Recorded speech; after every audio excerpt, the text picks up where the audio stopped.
Ninja हथौड़ी का एक एपिसोड है जिसमें कक्षा में केनिची एक बात कहता है, किंतु अध्यापक या कक्षा के बाकी छात्र केनिची की बात पर विश्वास नहीं करते हैं, उल्टा उसका मजाक बनाने लगते हैं। ऐसे में अमारा बाकियों से भिन्न रिएक्ट करते हुए और केनिची का समर्थन करते हुए कहता है, सर केनिची सही कह रहा है, मैंने भी देखा था। इस चीज से केनिची की नजरों में अमारा देव मानुष बन जाता है और केनिची उसका हाथ पकड़ उसको धन्यवाद कहने लगता है और दूर खड़ी यूमिको भी अमारा से इम्प्रेस हो जाती है। अमारा ने पूरी क्लास के सामने केनिची की इज्जत रख ली थी। अमारा मन ही मन मुस्कुराते हुए अपनी टेक्निक की सफलता को देखकर खुश हो रहा था, क्योंकि इस निंजा टेक्निक से उसने जिसका दिल जीतना था जीत लिया था। ऐसी एक बार डोरेमोन में जियान की टीम बेसबॉल मैच हार गई थी, तो पूरी टीम खासकर जियान और सुनियो नोबिता के ऊपर दोष डालकर उसके ऊपर चिल्ला रहे थे। ऐसे में स्लाइड करते हुए हीरो के माफिक डेकिसुगी एंट्री मारता है और नोबिता को बचाते हुए जियान और सुनियो को रोकते हुए कहता है कि इसमें नोबिता की गलती नहीं है बल्कि हम सब की गलती है। नोबिता सबके क्रोध से बच गया था, इससे उसकी नजरों में डेकिसुगी के लिए इज्जत बढ़ जाती है। अब यहाँ पर डेकिसुगी ने कोई टेक्निक यूज नहीं की थी, ये उसकी समझदारी से हुआ था, लेकिन इनडायरेक्टली ही सही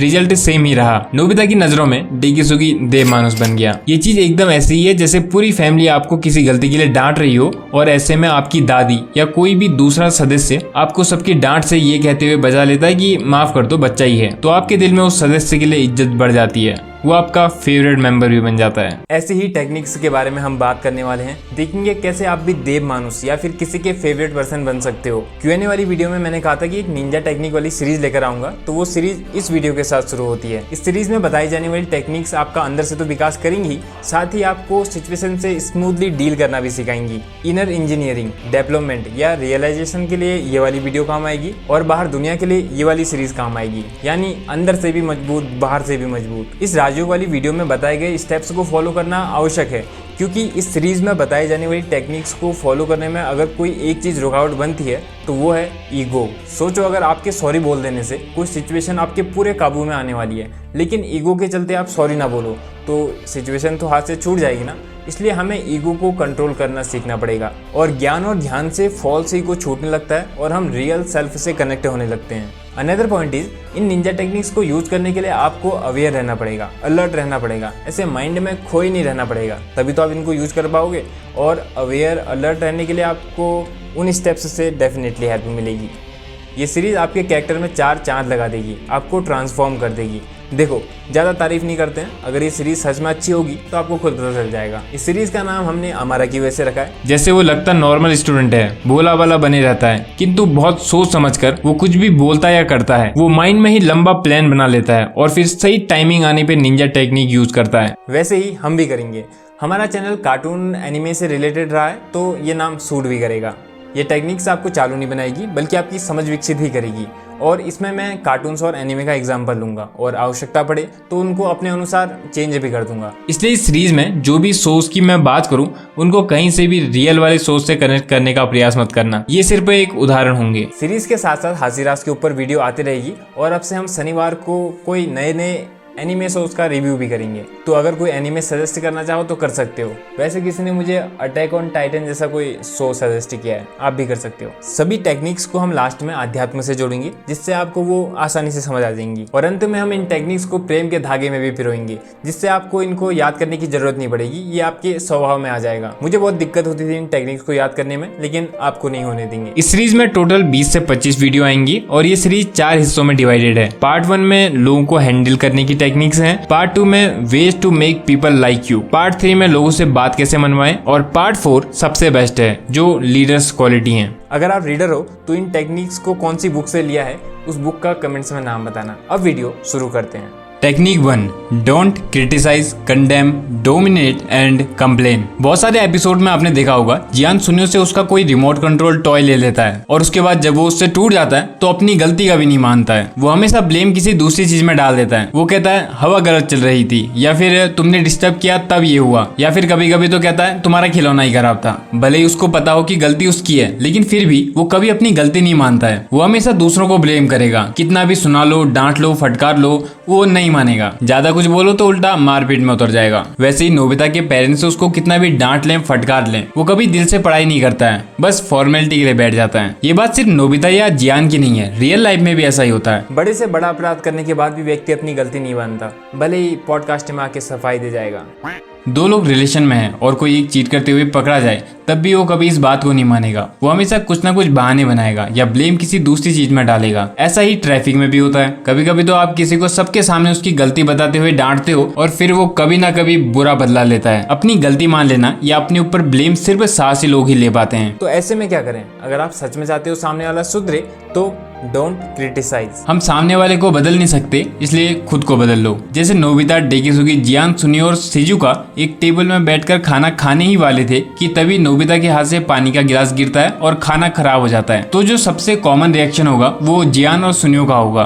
वो लोग नोबिता को ब्लेम करने लगेंगे और उसके ऊपर चिल्लाने लगेंगे। वहीं शिजुका कुछ नहीं बोलेगी और चुप हो जाएगी। लेकिन डेकिसुगी नोबिता को ब्लेम नहीं करेगा और कहेगा कोई बात नहीं, तुमने जानबूझ के जो ना किया है, जो कि नोबिता ने नहीं किया है, गलती से हुआ है, और नोबिता को माफ कर देगा। और इसी वजह से नोबिता की नजरों में डेकिसुगी ऊपर आ जाएगा। और फिर अगर डेकिसुगी नोबिता को कुछ समझाएगा भी तो नोबिता उसकी बात को सुनेगा। आपको जियान और सुनियो जैसा नहीं बल्कि डेकिसुगी जैसा रिएक्ट करना है। ऐसी सिचुएशन में डोंट क्रिटिसाइज वाली निंजा टेक्निक यूज करनी है। हम में से ज्यादातर लोग जियान और सुनियो जैसा रिएक्ट करते हैं, लेकिन आपको अवेयर होकर शांति से रिएक्ट नहीं एक्ट करना होगा। ये बहुत मुश्किल लगेगा क्योंकि ईगो माफ ही नहीं करने देगा, लेकिन हमें इस ईगो से ही तो ऊपर उठना है। तभी तो ये साधना बताई है। याद रखो, क्षमा महापुरुषों का गुण है, केवल शक्तिशाली लोग ही माफ कर पाते हैं। और ये खुद के लिए भी अच्छा है। कहीं मैंने सुना था, forgiveness is the first step of healing.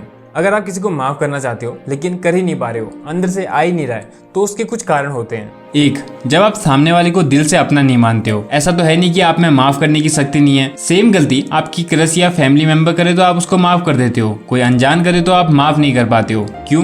क्योंकि आप उसको दिल से कभी अपना मानते ही नहीं हो। उपनिषदों के अनुसार पूरा विश्व ही आपका परिवार है, वासुदेव कुटुंबकम। इसलिए सबको अपना ही मानो। और अगर ऐसा लगे कि क्यों मानो जब वो अपना है ही नहीं, तो ध्यान करो, सब में अपने आप को देखने लगोगे। दूसरा, जब हम खुद को सामने वाले की जगह रख के देखते हैं कि ये गलती मेरे से भी तो हो सकती थी और कोई जानबूझ के क्यों ही गलती करेगा, जब हम सब में खुद को देखते हैं तब भी हम माफ कर देते हैं। जो गहरी समझ रखते हैं वो जानते हैं कि अगर किसी ने कुछ गलत किया है तो वो अज्ञान के कारण किया है। अगर सच्चा ज्ञान होता तो कोई गलती क्यों ही करेगा। और अगर कभी माफ करने का मौका मिले तो ईगो वाला माफ मत करना कि मैं बहुत भला इंसान हूँ, मैंने इसको माफ किया। शुक्रगुजार होना कि आपको माफ करने का मौका मिला, वरना हमारी हैसियत ही क्या है जो हम किसी को माफ करें। माफ करने वाला तो हमेशा सबके दिल में बैठा है। इसलिए ये समझो कि क्रिटिसाइज करने से कोई सुधरता नहीं है, बल्कि उल्टा इससे आपके उस व्यक्ति के साथ रिश्ते खराब ही होते हैं। अगर आप बहुत क्रिटिसाइज करते हो और आपको लगता है कि आप नहीं बोलोगे तो सब बर्बाद हो जाएगा, इस व्यक्ति को ऐसा नहीं होना चाहिए या फिर दुनिया को वैसा होना चाहिए, तो ये सोचो, अगर आप दुनिया से चले भी जाए तो दुनिया को कोई फर्क नहीं पड़ता। नेचर अभी तक संभालते हुए आ रही है तो वो आगे भी संभाल लेगी। हमारे इंटरफेरेंस की कोई जरूरत नहीं होती है उसको। ये हमारा ईगो ही है जो बदलना चाहता है। इसको समझ के आप शांति से सिचुएशन फेस कर सकते हो। अगर आपको किसी के दिल में जगह बनानी है तो ग्रुप में उसकी तारीफ करो। लोग पेट में बात नहीं रख पाते हैं और घूम फिर के बात वहां तक पहुंच ही जाती है। और उसकी नजर में आपकी इमेज।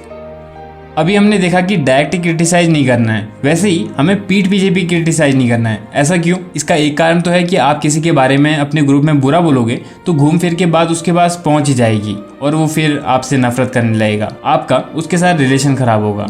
खासकर लड़कियां ध्यान दें इस बात में। दूसरा, निंदा करने का मतलब है कि आप उसको नीचे गिराकर अपने ईगो को ऊपर करना चाहते हो। और ईगो का ऊपर आना इसका मतलब है दिक्कत। अगर किसी के साथ बॉन्ड अच्छा बनाना है तो निंजा टेक्निक का इस्तेमाल करो। ग्रुप में उसके बारे में अच्छा बोलो, घूम फिर के बात उसके पास पहुंच ही जाएगी और आपका बॉन्ड स्ट्रांग होगा। फिर इसमें ही आता है डोंट कंप्लेन। हमें लगता है कि हम किसी की कंप्लेन कर देंगे और उसको डांट पड़ेगी तो वो सुधर जाएगा, बट ऐसा नहीं होता है। जैसे कई बार सुनियो और नोबिता जियान की मॉम से उसकी कंप्लेन कर देते हैं, फिर उसकी मॉम उसको पीट देती है और फिर जियान सुधरता तो नहीं है बल्कि जिसने उसकी कंप्लेन करी है उससे नफरत करने लगता है। तो ये तो मत ही सोचना कि आप किसी की कंप्लेन करोगे और वो सुधर जाएगा। इसलिए किसी का खास बनना चाहते हो या उसको सुधारना चाहते हो तो कभी उसकी कंप्लेन मत करो। जो स्ट्रॉन्ग कैरेक्टर वाले होते हैं वो ना किसी को डोमिनेट करना चाहते हैं और ना ही किसी की कंप्लेन करते हैं। एक सीक्रेट, अगर आप चाहते हो किसी के कैरेक्टर के बारे में पता करना तो ये देखो कि वो छोटे लोगों के साथ कैसा बिहेव करता है। व्यक्ति के चरित्र की पहचान उसके छोटे कर्मों से होती है। यहाँ हर कोई एक दूसरे को डोमिनेट करना चाहता है। हस्बैंड वाइफ को, वाइफ हस्बैंड को, टीचर स्टूडेंट को, बॉस एम्प्लॉय को, पेरेंट्स अपने बच्चों को। लोग सोचते हैं कि डोमिनेट करके वो उनके दिल में इज्जत बना लेंगे, लेकिन ऐसा नहीं होता है। डोमिनेट करने वाले लोग किसी को पसंद नहीं आते हैं। डोमिनेट करने की इच्छा यानी ईगो है। इसलिए निंजा टेक्निक है, अगर किसी का फेवरेट बनना हो तो डोमिनेट करने की इच्छा नहीं होनी चाहिए। और छोटे बच्चों के ऊपर भी राज करने की कोशिश मत करो। जियान की मॉम हमेशा जियान को डोमिनेट करती है, लेकिन क्या कभी वो कुछ सीखता है या सुधरता है? नहीं। इसलिए डोमिनेट करने की बजाय प्यार से डील करो। इसके साथ ही पहली निंजा टेक्निक पूरी होती है। Don't criticise, condemn, dominate and complain. Quickly summarise करूं तो अगर किसी के हृदय में अपने लिए स्थान बनाना चाहते हो या उसको सुधारना चाहते हो तो जब भी वो कोई गलती करे तो दुनिया से अलग रिएक्ट करो, यानी उसको क्रिटिसाइज मत करो। दूसरा, सामने या फिर पीठ पीछे कहीं भी बुरा मत बोलो, क्योंकि जो भी बोलोगे वो घूम फिर के उसके पास पहुंच ही जाएगा।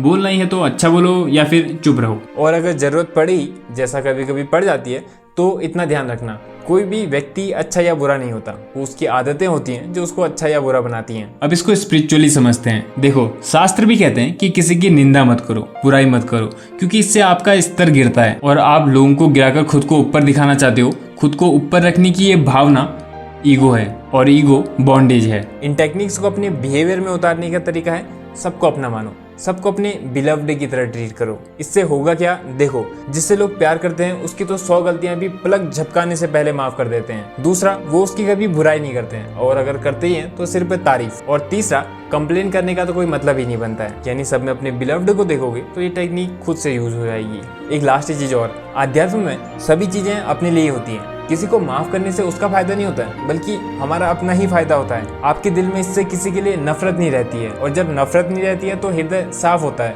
और साफ हृदय में शांति होती है, समझे। और इसके साथ पहली टेक्निक पूरी होती है। अब इस टेक्निक को अपने दोस्तों या परिवार के ऊपर प्रयोग करके देखो। जब तक नेक्स्ट टेक्निक नहीं आती है तब तक इसकी प्रैक्टिस करो। तो इस वीडियो के लिए बस इतना ही। अगर कोई सवाल हो तो मुझसे इंस्टाग्राम में पूछ लेना। जल्दी मिलते हैं।